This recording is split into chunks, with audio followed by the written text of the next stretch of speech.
السلام عليكم ورحمة الله تعالى وبركاته. مرحبا بكم متابعينا على قناتنا الحدث تي في.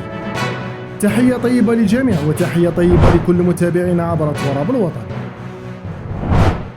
إذا مشاهدينا الكرام، ترتقي مصلحة الأرصاد الجوية خلال يوم الخميس الموافق لل 21 من سبتمبر 2023، حيث سنسجل خلال الفترة الصباحية أجواء مستقرة مشمسة بإذن الله على أغلب الولايات الشمالية الوسطى والشرقية، وكذلك الولايات الشمالية الغربية، وأجواء مغشاة جزئيا بإذن الله على أغلب المناطق الوسطى للصحراء.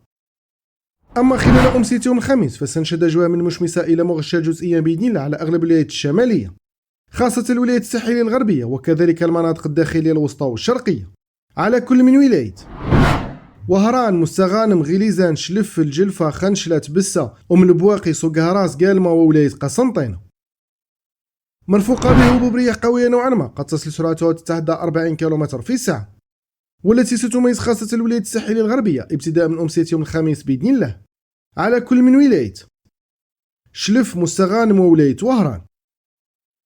أما فيما يخص حالة البحر فسنشهد بحر هائج بإذن الله على أغلب الولايات الساحلية الوسطى والغربية، على كل من ولاية الجزائر العاصمة، تيبازا، شلف، مستغانم وهران، عين تيموشنت وولاية تلمسان، وبحر قليل الاضطراب على أغلب الولايات الساحلية الشرقية.